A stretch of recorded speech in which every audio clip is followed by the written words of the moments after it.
Finding empowerment, embracing layers, yeah. We get to feel. Hello, Melissa Crook here on the Field Podcast. Welcome back this week. We are back with another empowerment session episode and just going to share some insights with you today on prioritizing your self-care. Now, some people don't like that language. Self-care, I'm afraid, unfortunately, has become a phrase that has been a little bit overused and misunderstood and unfortunately used as some marketing propaganda, but it's a very real need.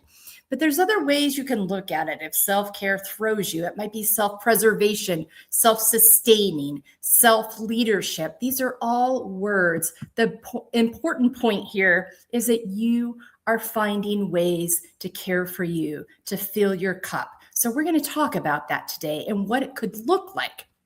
So some questions to consider are, number one, do you prioritize your wellness? Do you prioritize making time for you to fill your cup each day, to make sure that you're resourced and ready for whatever each day, each week, each month has for you? If you're not doing that, why? And I want you to really sit with this part. If you're not doing it, I don't want you to make some notes to yourself, whether it's in your journal, notes in your phone, notes in your mind. What's getting in your way of doing that? Because if I think it's selfish, that's untrue. That's a false narrative that women have been fed for literally thousands of years that I want to help you unlearn and relearn the truth. In that, if you do prioritize your wellness, not only do you show up well for yourself, which you are more than worthy and valuable of doing, but for everyone else around you and how they experience you. But I want you to get curious about why. If your why is there's not enough time, you might just need help identifying it where it already exists. And those are all ways that I can help you, but hopefully, so if you need more help after today, you know where to find me, embracinglayers.com, that contact form, let's get together. But these are really important questions to consider and answer because they're going to help you ensure that you are prioritizing and remove the narratives that are not true that you've been allowing yourself to believe that have kept you from doing this. If you do make time for this, what does it involve? Have you checked in with yourself in a while to ensure that these things are still actually filling your cup and not just a checklist item? Because I think sometimes it's really easy to get into patterns. And all of a sudden, maybe those patterns of care aren't working anymore because we shift and change over seasons and time. But it works in our calendar, but we keep doing it. But if we're doing it and it's not actually serving us in the way that we need it to, then might be time to stop and reflect and maybe go back to a list and consider again, what actually fills my cup now? And what might need to shift, or what do I need to maybe replace this with? So these are really important questions that I want you to consider as you're thinking about this. Another thing I want you to add to this, and this might help you answer the if not why, is remembering that little things really do add up. You don't have to set aside 2 hours of your calendar every day. There are really little things you can do throughout your day that can fill your cup, that can settle your nervous system, that can be for you. And some of those things might look like when you're driving to and from work, it's just you in the car. Maybe if you have kids, you've already dropped the kids off while you're waiting for them to finish soccer practice or piano lessons or drama or whatever it is, whether you're on your drive home and you're stuck in traffic, maybe you have more time than you thought you were going to have. These are all some things that you can utilize that time to fill your cup with.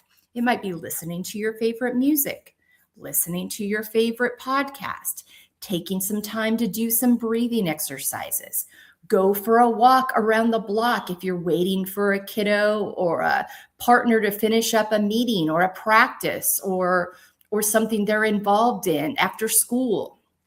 Maybe you just need some quiet, like silence, where you close your eyes and you get really present and you listen to the sounds around you. You really ground yourself. You don't do anything other than allowing yourself to settle a little bit. You might you might take a walk around the block on your lunch break and maybe grab a friend if you want to do it with you. These are all things and spaces and time that already exist in your calendar that you don't have to find, that you might be able to find some ways to fill your cup in these moments and take advantage of the time that's already there. Some other things to think about, and I really want you to sit with this week to help you tap into this important time for self-care, is if you're having trouble identifying what your self-care should look like, try writing down all the emotions you are feeling at the beginning of the day. And then that can guide you on what you need. Depending on what those emotions are, do you need a little more space in your calendar? Do you need to move some meetings to allow yourself some space in between to regroup and refresh? Do you need a really vigorous workout, really to kind of move some angst out, or you're feeling a lot of energy and you need to move some of that out? Do you need a restful, mindful yoga exercise or meditation or walk out in nature? So really paying attention to those emotions you're feeling and then tending to what it is you need to help meet you that day.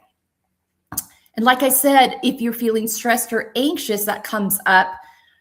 Everybody deals with their stress and anxiety differently. Some people need something vigorous to work out. Some people need a breathing exercise. Some people need some stretching or some yoga or some Pilates. And some days you need all the above. So it just depends on who you are and what meets you that day and how your body needs to work it through. So just being open to what it is and how you operate, and remembering this is unique for all of us. It's important to not get stuck in what other people do or what you've heard is the best thing. Find what the best thing is for you, and be curious about it and stay open to what's possible. Stay patient, but remember that don't give up on this, and that you're worthy of this, and that this is not only benefiting you, but everyone around you. But yeah, thinking of those things that will nourish you, and then use one of those as a catalyst to get started.